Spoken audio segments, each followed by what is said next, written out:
Hello!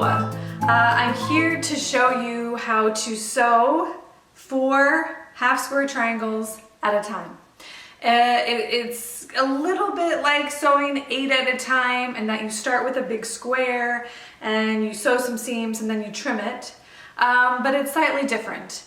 And I'm going to use the Voyage quilt pattern to show you exactly how to do that, how to sew them, how to slice them, how to trim them, and then you're good to go. Then you have your half square triangles. So join me. So for the Voyage quilt, which I'm using as my example, I have squares, 5.5 inch squares. I have a background and a foreground piece. So all I have to do is pair up one background piece, let me get this, ta-da, and one foreground piece. Now you want to make sure your fabric is right sides together. This fabric is a solid, it's reversible. This one, however, has a cute little woven pattern to it. So this is the right side, whereas this is considered the wrong side. So if this were, let's say this were the right side, I would flip it so we have right sides together. And I'm going to line up these edges. I'm going to hold that up just so you can see. So they're nice and lined up. And for the first few times, I do recommend maybe throwing in a pin or throwing in 2 pins. After you do a bunch of these, you might not need pins. Or you might feel like you always need pins. It's okay. It's okay to go slow and to need pins. Okay, there's 2 ways you can do this depending on your preference. The first way is what we talk about in the pattern, where you sew 1/4 inch around, pivoting, and then you snip your threads and you're finished with this one. So we're gonna show you that one first. So here we go. Oh, I apologize for the, whoops, the camera is kind of moving. Okay, so I keep my needle down. That's my favorite way to pivot. And then I just rotate just like that.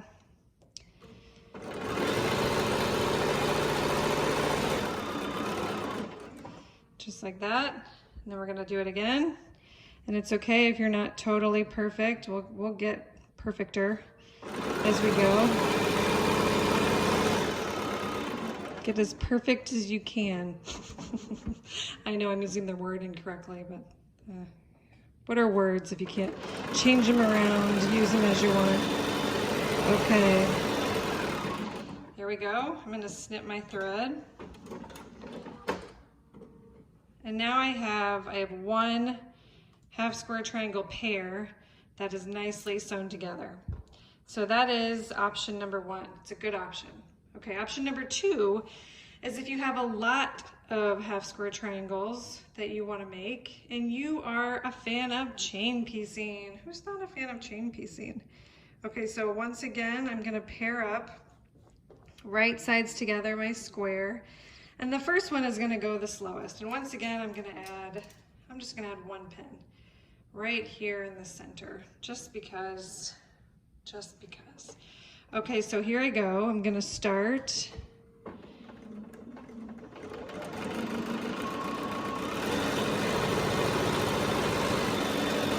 And I just go all the way through. All right, the great thing about chaining is that we aren't going to snip our threads. We're not even going to pivot. We're just going to move on to the next one. And for the sake of this video, I'm just going to show you 2.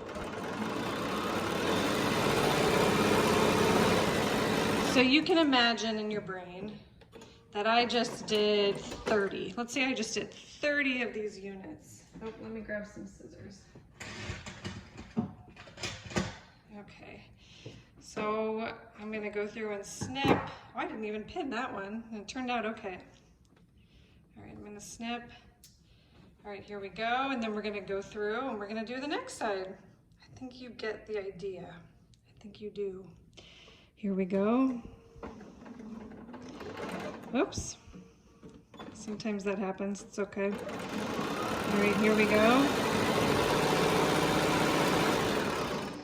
I just sewed over a little bit of thread because I'm feeling wild.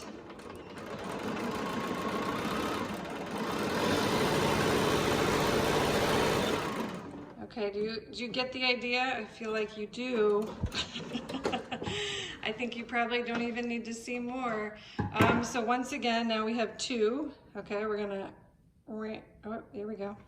And we're gonna keep going until I get all 4 of my sides. And it's okay if you have the seams crossing, or if you don't, if you have a pivot, just like we had over here.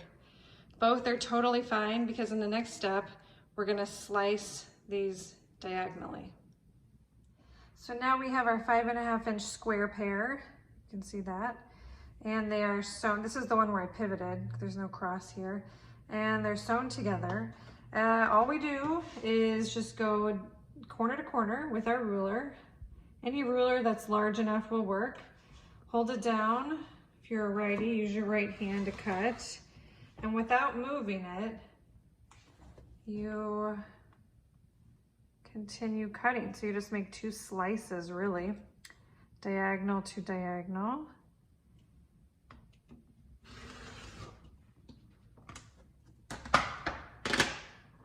And now, if you open it up, you can see the makings of a half square triangle. But before we open all of these up and press them, I'm just gonna really quickly show you how I use the Clearly Perfect slotted trimmer. I have a whole video on this, so this is gonna be fast. I line up, and these are pretty close.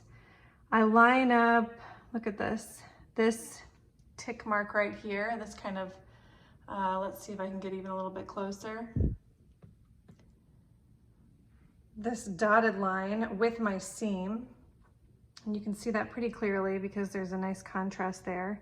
And these are pretty close to right on.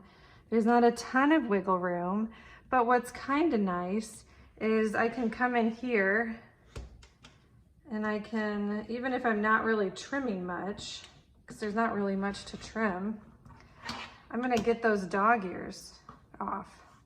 So this one is nice and trimmed already. So when I go to my iron and I press it, let me zoom back out so you're not so close. It's gonna be ready to go without those dog ears. So I'm gonna press toward the darker fabric, and I have a whole video on pressing, so you can watch that as well. I like to use a little bit of steam in my tailor's clapper, but I also really like to finger press it open first, so I'm not really stretching and warping that fabric with heat and steam. So right there you can see my cute little HST.